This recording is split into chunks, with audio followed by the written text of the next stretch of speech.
आप देख रहे हैं न्यूज हिमाचल लाइव। नमस्कार, स्वागत है आपका फटाफट खबरों में। आज का बुलेटिन आप देख रहे हैं सोनल ठाकुर के साथ।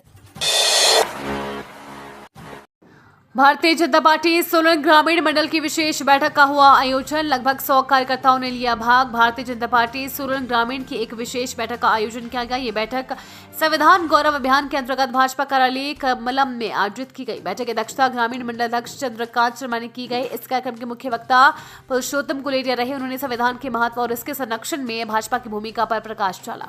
जगाना देश है अपना, स्वयं अब जाग कर हमको जगाना देश है अपना। जगाना देश है अपना, जगाना देश है अपना।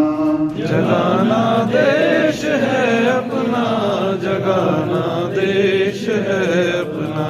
स्वयं अब जाग कर हमको जगाना देश है अपना। स्वयं अब जाग कर हमको जगाना देश है अपना। हमारे देश की मिट्टी हमें प्राणों से प्यारी है। हमारे देश की मिट्टी हमें प्राणों से प्यारी है। यहाँ की अन्न जलवायु परम श्रद्धा हमारी है। यहाँ की अन्न जलवायु परम श्रद्धा हमारी है। स्वभाषा है हमें प्यारी और प्यारा देश है अपना। स्वभाषा है हमें प्यारी हमारा देश है अपना।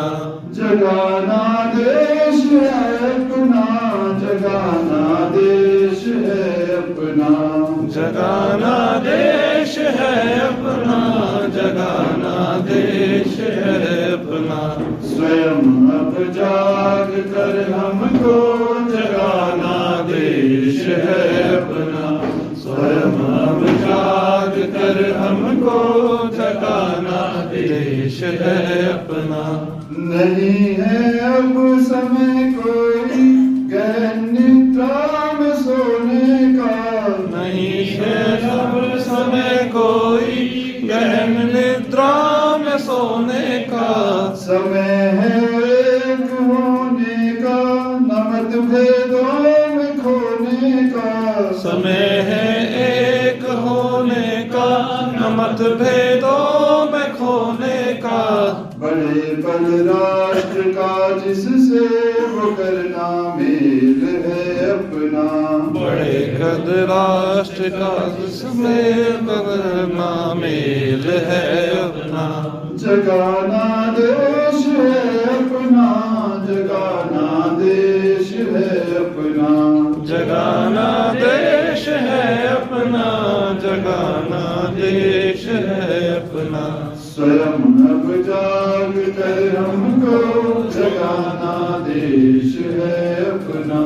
स्वयं अब जाग कर हमको जगाना देश है अपना।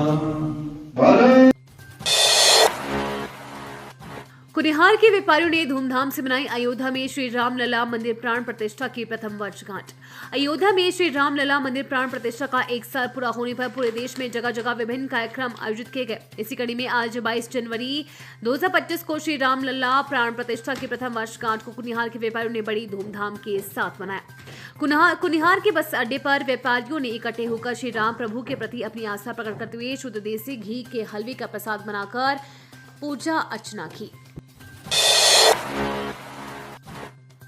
7वें वित्त आयोग अध्यक्ष व विधायक नंदलाल से आज देलट पंचायत का प्रतिनिधि मंडल पंचायत प्रधान रोजी की अध्यक्षता में मिला। SJVNL के लोहरी परियोजना के निर्माण से लोगों, घरों और अन्य संपत्तियों में दरारें आई है, जिसका अभी तक कोई मुआवजा अभी तक नहीं मिल पाया है, जिससे जल्द दिलवाया जाए। देलट में लंबे समय से लोनीवी यानी कि लोक निर्माण विभाग के रेस्ट हाउस की मांग की जा रही है। वहीं सिंचाई योजना को जल्द लागू करने की भी मांग की गई है, ताकि ग्रामीणों को सिंचाई की सुविधा मिल सके। मंदिर कमेटी पलथान देलट के कारदा ब्रिजलाल ने कहा कि मंदिर के सराय भवन में सुरक्षा दीवार लगाई जाए। उससे बचाया जा सके। उन्होंने अध्यक्ष के समक्ष पंचायत की समस्याएं रखी और विकासात्मक कार्यों के बजट की भी मांग की, जिसमें मुख्य रूप से स्वास्थ्य केंद्र भवन के निर्माण को जल्द पूरा करने की मांग उनसे की गई। पंचायत प्रधान अध्यक्ष रुचि ने अध्यक्ष से टिकरी गांव में शमशान घाट निर्माण की मांग की। उन्होंने टिकरी से देलट तक सड़क को पक्का और चौड़ा करने की भी मांग की। प्रतिनिधि मंडल ने अध्यक्ष का स्वागत किया और भगवान से उनके शीघ्र स्वास्थ्य लाभ की कामना की। हिमाचल में 22 जनवरी तक सामान्य से 73% कम बारिश दर्ज जाने क्या है मौसम पूर्वानुमान। प्रदेश में 1 से 22 जनवरी 2025 के दौरान सामान्य से 73% कम बारिश हुई है। वहीं मौसम वैज्ञानिक केंद्र शिमला की ओर से आज से राज्य में कुछ स्थानों पर हल्के से मध्यम बारिश बर्फबारी की संभावना जताई गई है। कांग्रेस से आए नेताओं ने फंसाया भाजपा प्रदेश अध्यक्ष चुनाव में पेच जाने पूरा मामला। अलग अलग खेमों में वर्चस्व की जंग के चलते अभी तक 2 मंडल अध्यक्षों पर भी सर्वसम्मति नहीं बनी है। भाजपा के सभी 17 जिलों के अध्यक्ष चुन लिए गए हैं, लेकिन देहरा विधानसभा हलके के 2 मंडल अध्यक्षों का चयन अभी तक नहीं हो पाया है। हाई डेंसिटी से बगीचा लगाने के लिए लाखों रुपए की मदद देगी सरकार, ऐसे करे आवेदन। MIDH में बागवानों को HDP सपोर्ट सिस्टम के साथ लगाने पर 5 से 7.50 लाख तक का अनुदान मिलेगा।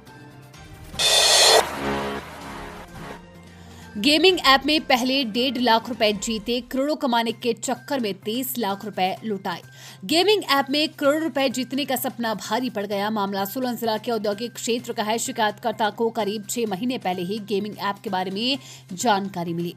पहले उन्होंने इसमें कुछ राशि डाली, इसके एवज में वो करीब 1.5 लाख रुपए जीत गए, लेकिन इसके बाद करोड़ों कमाने के लालच में वो लगातार ऐप पर पैसे डालते रहे और लाखों रुपए गंवा दिए।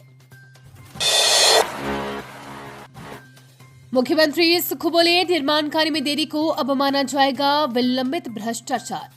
मुख्यमंत्री सुखविंदर सिंह सुक्खू ने कहा कि वर्ष 2025 सरकार के लिए प्रदर्शनकारी वर्ष है और सभी अधिकारियों कर्मचारियों को राज्य के विकास के लिए सहयोग देना चाहिए। ये बात मुख्यमंत्री सुक्खू ने धर्मशाला में अधिकारियों के साथ हुई बैठक में कही।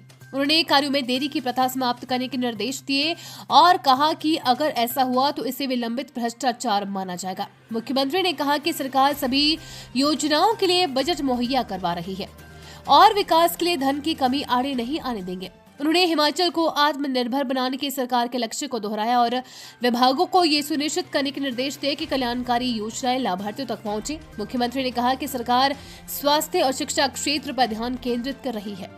स्वास्थ्य संस्थानों के लिए आधुनिक उपकरण खरीदने पर 1500 रुपए यानी कि 1500 करोड़ रुपए खर्च किए जाएंगे, जिससे कि हर घर द्वार पर बेहतर स्वास्थ्य सेवाएं मिले। सरकार ने HRTC को दी बड़ी राहत, अब खत्म होगा ये झंझट। प्रदेश सरकार ने बस रूट मामले को लेकर HRTC को बड़ी राहत देने की तैयारी की है।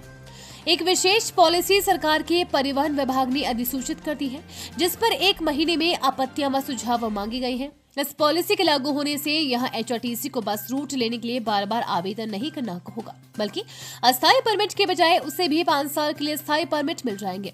लगभग 2500 रूटों के लिए स्थायी परमिट की व्यवस्था HRTC को हो जाएगी। HRTC को अपनी बसों के लिए फिर बार बार परमिट लेने के झंझट में नहीं पड़ना पड़ेगा। परिवहन विभाग उन्हें एक ही बार में परमिट जारी कर देगा। उच्च न्यायालय के हस्तक्षेप के कारण अभी तक HRTC को अस्थायी परमिट लेना पड़ रहा है, मगर जब स्थायी परमिट मिलेंगे तो सीधे 5 साल के लिए इंतजाम हो जाएगा। सिर्फ सालाना इसका पंजीकरण करवाना अनिवार्य होगा। अभी तक HRTC अस्थायी परमिट लेता था, जिसकी मियाद 6 महीने की होती थी। हिमाचल में मौसम साफ, अगले 1 सप्ताह तक बारिश बर्फबारी के आसार नहीं। 5 जिलों में धुंध को लेकर चेतावनी। हिमाचल प्रदेश में बुधवार को पश्चिमी विक्षोभ सक्रिय नहीं हुआ। दिन भर प्रदेश के अधिकांश हिस्सों में धूप खिली रही। मौसम विभाग ने बुधवार से पश्चिमी विक्षोभ की संभावना जताई थी। बुधवार सुबह आसमान में बादल छाए, लेकिन 10 बजे तक मौसम साफ हो गया और हल्की हवाओं के साथ पूरा दिन लोगों ने धूप सेकने का आनंद लिया। अब अगले 1 सप्ताह तक प्रदेश में मौसम साफ रहने की संभावना मौसम विभाग ने जताई है। हालांकि 1-2 दिन बादल छाएंगे, लेकिन वर्षा और हिमपात की संभावना नहीं है। आज यानी वीरवार को प्रदेश के 5 जिलों ऊना, हमीरपुर, बिलासपुर, मंडी, शिमला के कुछ स्थानों पर धुंध की चेतावनी दी गई है। इसके अतिरिक्त कुछ स्थानों पर शीतलहर की स्थिति बनी रहेगी। प्रदेश के अधिकांश स्थानों पर अधिकतम तापमान में वृद्धि होने का क्रम बना हुआ है। न्यूज हिमाचल लाइव का ये फटाफट बुलेटिन आपको कैसा लगा हमारे कमेंट बॉक्स में कमेंट करके जरूर बताएं। साथ ही पेज को फॉलो और सब्सक्राइब करना बिल्कुल ना भूलें। धन्यवाद।